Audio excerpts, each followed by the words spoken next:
Hello everyone, I'm Daniel Sauls, the host of the Daniel Sauls Show, and I'm back here with another video for y'all guys once again. Yes, I've been gone for a little bit, but yes, I had some personal things I had to go get done, and some just family things I had to get done. But we are back, and I'm glad to be back, and I missed y'all guys, and I missed talking about sports for y'all guys, so let's get back into it.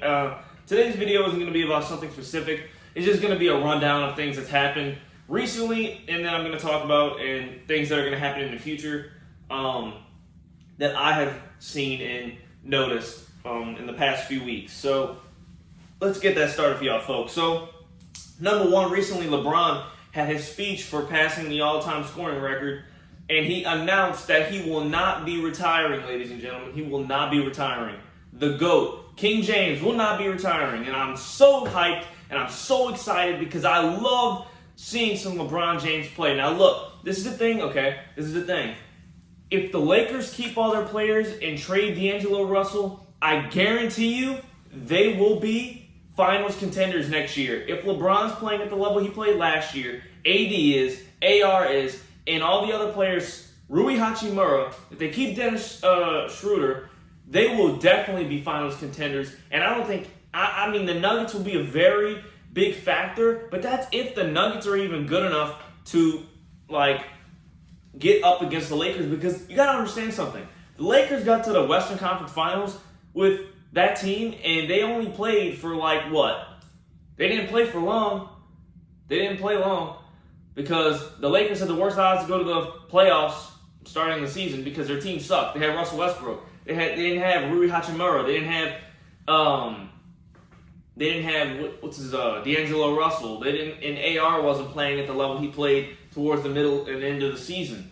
So they didn't have these guys playing at that level. And then when they got him, it was like, oh, okay. And then they got Jared Vanderbilt. So that's what you got to look at. You got to look at these guys that they got, and when they got them, they basically started continuing to get better and better, and then they got to Western Conference Finals. So I think that they will be better coming into the season, practicing with each other, and then playing a whole season. I think they will be a lot better, and they will get to the finals if they do all of those things. Now, another thing that's happening is James Harden, his situation in Philly. This is what's pissing me off, is that the guy is getting $250 million, okay? And he wants to get traded because he didn't get a max extension. Why the hell are you going to ask for a trade because you didn't get a max extension? You're not even the best player on the team. You're not the best player on the team. Why are you begging for a max extension? Here's my thing. They're talking about the Clippers wanting him, and if the Clippers get him, then they're going to be finals contenders. Look, it's ridiculous because the Clippers have Kawhi Leonard, and they're saying that Kawhi Leonard should retire. Paul George, he's a little bit under an all-star right now playing at that level. They got Russell Westbrook, which he's probably going to get traded, even though he played better with the Clippers than he did the Lakers. And some other guys that, John Wall, I think. These guys, it's just, I don't understand why James Harden's doing that. I really don't understand it. He's not even a number one option anymore. And then they were talking about, him going to, Houston. If he goes back to Houston, the only reason why he wants to do that is so he could be the number one option again. Okay? Houston, just remember what he did to y'all in the first place, okay? Y'all were one of the best teams in the NBA, and he ruined y'all's chances of getting anywhere. He ruined it by leaving. He just dipped on y'all. He just dipped. And that's something that you got to look at. Why would you want him back? Why would you want him back? I wouldn't want him back, I'll tell you that. I wouldn't. And another thing that's going to be happening on August 5th is Jake Paul versus Nate Diaz on DAZN pay-per-view. And look, that fight is big. I know Jake Paul just lost to Tommy Fury a few months ago, and, it was a pretty big upset because the hype around Jake Paul was crazy. I do follow Jake Paul in his career in boxing, and I think that it is a really good career, and he's doing really a lot of good things for the sport. He attracted more fans, and, people that were even gamers or YouTubers, he attracted those people into boxing. And myself, I got into boxing, and a lot of other people have gotten into boxing because of people like Jake Paul and stuff like that. But Jake Paul probably is expected to win this fight for sure. I know Conor McGregor came out and said that Nate Diaz would win this fight. But if you look at Nate Diaz, and he did say that he had a boxing background, and he would have became a professional boxer if it wasn't for him getting this opportunity to kickbox and do mixed martial arts, and all of a sudden he got into the UFC. But if he didn't get that opportunity, he would be a pro boxer. But who was to say he'd be a good pro boxer? Who was to say that that's even true? Here's my thing: is that if you look at when Nate Diaz actually boxed in the UFC, when you look at him actually just punching and throwing punches, they look like basic punches. They don't look like boxing elite punches. Like, if I can name a few people in the UFC that could actually box right off the top of my head, would be one, Dustin Poirier, and two, McGregor when he was in his prime, because look what he did to Floyd. I mean, he did get knocked out, but he went 10 rounds out of a 12-round bout. And UFC, you only go 5 rounds. So he went 10 rounds with debatably the greatest ever. So in that aspect, he could definitely box, and he was showing that he deserved to be in that ring. And I think Dustin Poirier can go in there and do it. But I don't think that Nate Diaz is that great. I think that it's going to be a knockout. I think it's going to be a 5th-round knockout for Jake Paul, only because it'll be in the middle of the rounds, just because he's got, Nate Diaz isn't like Ben Askren, where he doesn't really have boxing experience. He's not, he is known for jiu-jitsu and all that, but Ben Askren was known for wrestling and all that type of stuff, and that's what he was good at. But I feel like he could punch better than Ben Askren, so I feel like Nate Diaz has a slight shot, but I don't think he's going to win this fight. I think Jake Paul's going to walk him down. I think it'll be a 5th-round KO for Jake Paul, and that's really all I got to say for those topics right then and there. And you got to look at something that just recently happened, just yesterday or just 2 days ago, the high-stakes Kingpin tournament. High-stakes Kingpin tournament. And that is a boxing tournament. And Anisan Gibb is one of the biggest YouTubers in the world, and he is the main guy in this boxing tournament. And he just fought FaZe Jarvis, or now known as Jarvis, some guy who got banned off of Fortnite and played, video games his whole life, and he started boxing. He boxed in the Social Gloves event a few years ago, beat Michael Lee, and knocked him out. And then in this Kingpin tournament, he knocked out a guy named Tom Zanetti. I don't know anything about this dude, and he was a scrub. He quit, and Jarvis was outboxing him the entire time. But when I saw this fight versus Jarvis versus Gibb, it looked like to start off, Gibb was a little scared. It looked like Jarvis was putting the pressure like he said he was.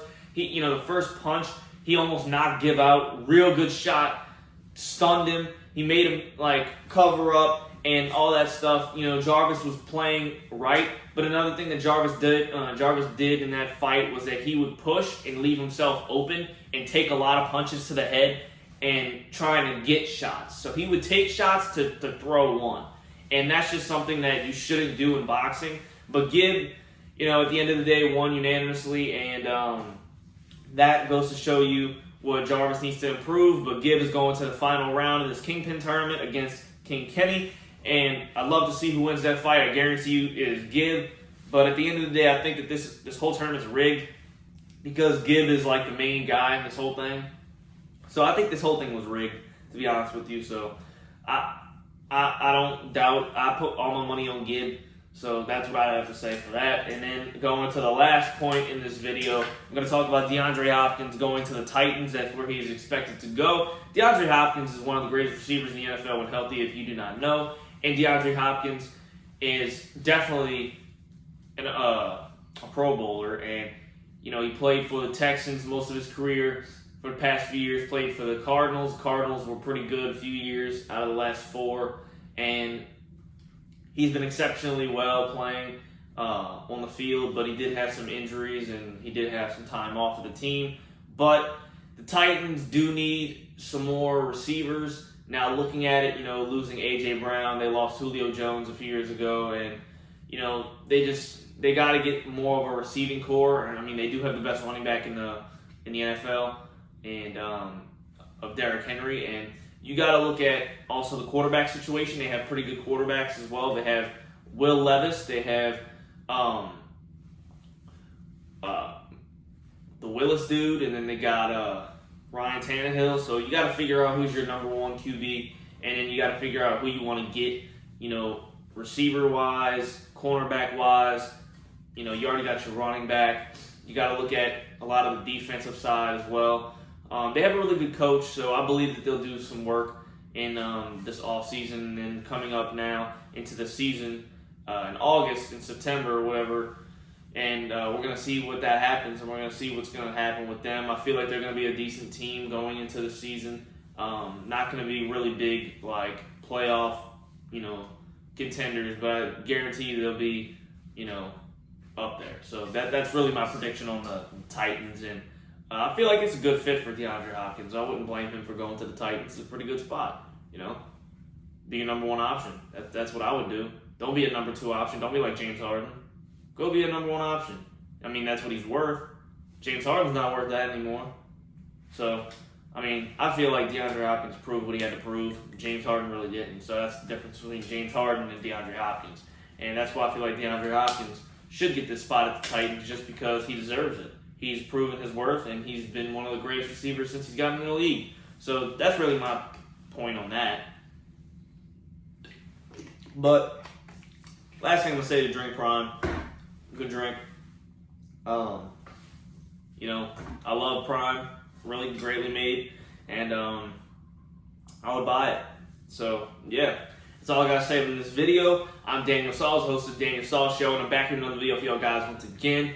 Obviously, now look, please make sure to go like, subscribe, turn post notifications on as always, leave a comment, let me know what you think about this video, and comment what you think about LeBron James, James Harden, Jake Paul, the high-stakes tournament, and DeAndre Hopkins. Let me know what you think about that all in the comments below, and I will be back very soon. Peace.